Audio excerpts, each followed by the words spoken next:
Hi there, Dan Pinkowski from the Hapkido lesson series, and today I want to go into key breathing blocking techniques. This is a continuation of our key breathing series. This one basically is, my style is different. It's from my base is Hapkido, which is a very, very soft style. It's very, not very many people do it. The original teacher was out of Chicago, and there's a lot of Chicago practitioners that know this particular system. A little different than Jihan Jay's and Young's way of doing things. You'll have a different flavor depending upon which original student you train with, because Young Che taught a lot of students, and of course they all had their own martial art prior to training with his system of Daito Ruai Jitsu. So there's a little different take on each individual master depending upon who they are and what their previous background was before they started training. This key breathing exercise we call key blocking. Basically we want to key out from our center line, and we don't want to overextend, okay? We only want to go as far out as we need to be. If we need to reach out, a lot of students will throw their hand out, which leaves them wide open here. You don't want to do that. If you need to get more out in that area, you just shift your weight in towards the target. You never overextend with your hand, because it'll leave you vulnerable and it'll have some bad things happen to you. So this particular one is, we're in a 90-degree stance. My left foot is forward, and I'm going to go over the different methods. And this is the way you can do for key breathing. You have your students line up, have them put their left foot forward, and they take their hand and they key up, breathe in, just like a regular key exercise, but they're only doing it with one hand. And as soon as they come here, they start with their palm, almost like they're reading a book, and as they come, it turns outward and keys, and they're using this little edge here as the blocking area, and they key into the hand, and this is for roundhouse type punches, and they're going to shift their weight in. The reason you shift your weight in on the block is because, remember, when the guy is aiming for you, this is the area that he's aiming for in the beginning, and when the punch comes in, I'm actually moving off target, and I'm closing the gap, and I'm pressing him at that same time, and then I'm going to key out. So now the original target that he aimed for after he released his punch is no longer there. It's actually closer. So the odds of actually him scoring a direct hit is very low at that point, because he's aiming here, now the head is here, it's not there anymore. So what I'm doing is I'm keying, spreading the fingers, shifting the weight forward to the forward leg, keying up, and keying out and in.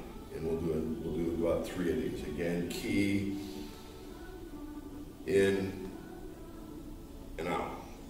Okay, now, what if I'm in this stance and he's punching with the other hand? What do?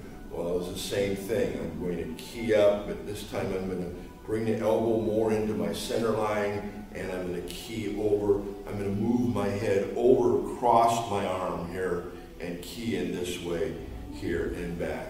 So the punch is coming in, and I key in and block and key. Again, breathing in, key, and over and in. Okay, so this is covering left roundhouse punch, right, left hook punch, right hook punch.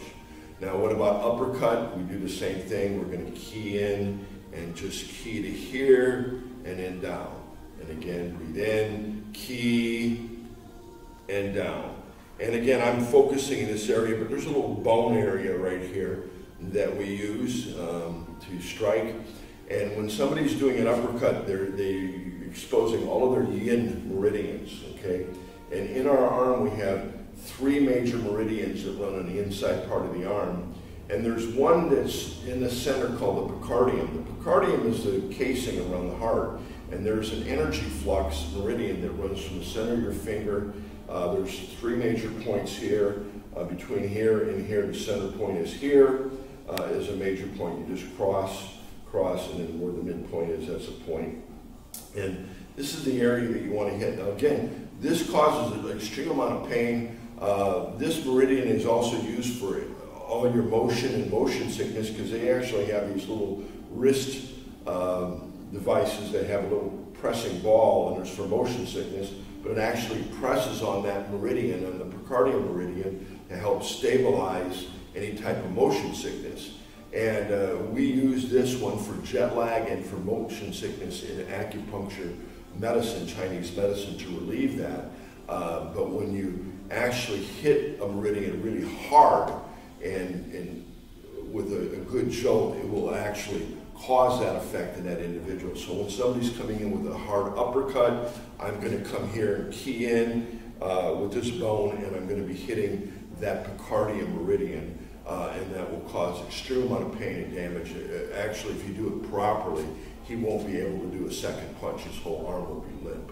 Okay, so again, keying in and then down, and then keying in and then going down. Now the fourth one that we're going to do is having the elbow here and just keying here. This is for a punch, straight punch coming in to your midsection, or an uppercut punch. So again, just key in here. So you've got, 1, 2, 3, 4. Now, what you can do as an instructor, you can have a pad. You can have a person sit here and throw these punches, and the guy's got to do it. What we did is we had a plastic wiffle ball bat, and we would come in here and we would just, do these all over the place, all to the four corners, and the person would get in a habit of doing the blocks accordingly, wherever the wiffle ball bat would be, and then down, and doing it with the finger spread in the key motion. So these are some drills that you can do. And again, you do the same thing with the right hand, and then over, and then down, and then in. So these are the four-corner basic key blocks that we use. There's many other blocks. We have circular blocks, we have back palm blocks, we have exchange blocks, circular blocks. We'll get into those later. But these are the four basic blocks you want your basic white belt student to work on, so he gets in the habit of doing this, pairing up with a partner, wiffle ball bat, or having some type of hand pad and coming in and doing the four areas. Make sure he has good eye contact when he's doing it, looking at his opponent. It's a very good drill. Develop muscle memory on this one, because it's very important. Because if you can't block the punch, you're going to get hit with it. There's a lot of ways of doing. Getting out of the way of a punch is one, blocking a punch is another.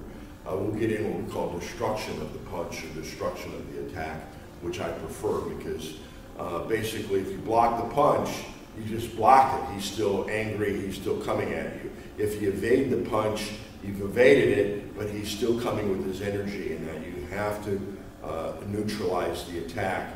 And I'll get into that as a whole series called destruction, basically destroying attacking his attack with an attack. And we'll get into that in a whole series here too. Again, Dan coming to you again. A little bit about key breathing, blocking. We will see you soon. I'm here today. I'm going to be here for about another hour and a half. I'm going to be making about 5 or 6, maybe 7 of these videos. So subscribe and like. We'll see you on the flip side, and we'll talk at you soon.